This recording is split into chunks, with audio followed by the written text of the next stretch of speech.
പ്രതിപക്ഷ നേതാവ് V D Satheesan മാധ്യമങ്ങളോട് സംസാരിക്കുകയാണ്. കേൾക്കാം. സമ്മതിക്കില്ല എന്ന് പറയാണ്. വനിതാ സ്ഥാനാർത്ഥികളെ ഭീഷണിപ്പെടുത്തുകയാണ്. അവരുടെ വീടുകളിൽ പോയി നിരവധി കേസുകളാണ് വരുന്നത്. അപ്പോൾ CPM BJP എന്നുള്ള ഫാസിസ്റ്റ് പാർട്ടിയിൽ നിന്നും വ്യത്യസ്തമല്ല. CPM ഇതൊരു ഫാസിസ്റ്റ് പാർട്ടിയാണ് എന്ന് തെളിയിക്കുകയാണ്. ഒരു നീതിപൂർവമായ സത്യസന്ധവും നീതിപൂർവമായ തെരഞ്ഞെടുപ്പ് നടത്താതിരിക്കാൻ എന്തെല്ലാം ചെയ്യാൻ പറ്റും? എറണാകുളത്ത് ഒരു ബ്ലോക്ക് പഞ്ചായത്ത് ഡിവിഷനിലെ സ്ഥാനാർത്ഥിയുടെ നോമിനേഷൻ തള്ളി. കാരണം പറഞ്ഞത് ഖാദി ബോർഡിലെ അവരൊരു ജീവനക്കാരിയാണ്, അതായത് അറ്റാച്ച്ഡ് ജീവനക്കാരിയാണെന്ന് പറഞ്ഞത്. 4 CPM സ്ഥാനാർത്ഥികളുടെ ഇതേപോലത്തെ ജീവനക്കാരുടെ കാസർഗോഡ് കണ്ണൂരിലും നോമിനേഷൻ സ്വീകരിച്ചു. ഇതേപോലത്തെ 4 പേര്, ഇതേ ജോലി ചെയ്യുന്ന 4 പേരെ കാസർഗോഡും കണ്ണൂരും അവർ സ്വീകരിച്ചു.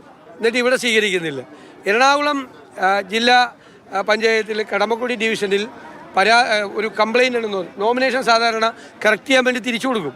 അവർ കറക്റ്റ് ചെയ്ത് തിരിച്ചു വന്നപ്പോൾ അവരെ റൂമിൽ കയറ്റിയില്ല. അപ്പോൾ അവർക്ക് നോമിനേഷൻ കറക്റ്റ് ചെയ്ത് കൊടുക്കാൻ പറ്റിയില്ല. അവരെ തടുത്തു നിർത്തി പോലീസ് എല്ലാവരും കൂടി. എന്തു തോന്നിയാസവും കാണിക്കാം എന്നുള്ള രീതിയിൽ എന്ത് കാണിച്ചാലും CPM ജയിക്കില്ല. ജയിക്കാൻ പോണത് UDF ആണ്. UDF അധികാരത്തിലേക്ക് വരും, സംശയം വേണ്ട. ഞങ്ങൾ നിയമപരമായി മൂവ് ചെയ്യും. ഇപ്പോൾ നാളെയല്ലേ കോടതിയുള്ളൂ. ഇന്നലെയാണല്ലോ ഈ സംഭവം നടന്നത്. നാളെ ഞങ്ങൾ കോടതിയിൽ നിയമപരമായി നേരിടും. എല്ലാ നിയമവിരുദ്ധമായി ചെയ്ത എല്ലാ കാര്യങ്ങളെയും ഞങ്ങൾ പിൻവലിക്കും.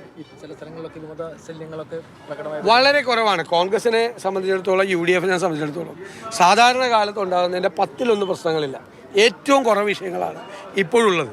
അതേസമയത്ത് ഒരു കാലത്തും ഇല്ലാതിരുന്ന CPMൽ എന്തോരം വിമതന്മാരാ. തിരുവനന്തപുരം മുതൽ കാസർഗോഡ് വരെ, കണ്ണൂർ വരെ.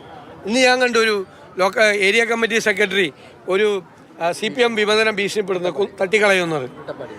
തട്ടിക്കളയുമെന്ന് പറയാണ്. പാലക്കാടൊക്കെ വ്യാപകമായി വിമതരാണ്. തിരുവനന്തപുരം സിറ്റിക്കകത്ത് വിമതരാണ് CPMന്. അപ്പം ഞങ്ങൾ വളരെ ശ്രദ്ധയോടുകൂടി ഒരുപാട് ഇനിയും കുറേ പേര് കൂടി മാറും. നാളെ ആകുമ്പോഴേക്കും മാറും. അവരെല്ലാം പാർട്ടിയുടെ കൂടെ നിൽക്കും. വൈകാരികമായിട്ടാണ് പലരും നോമിനേഷൻ കൊടുത്തത്. വളരെ കുറച്ച് സ്ഥലങ്ങളാണ്.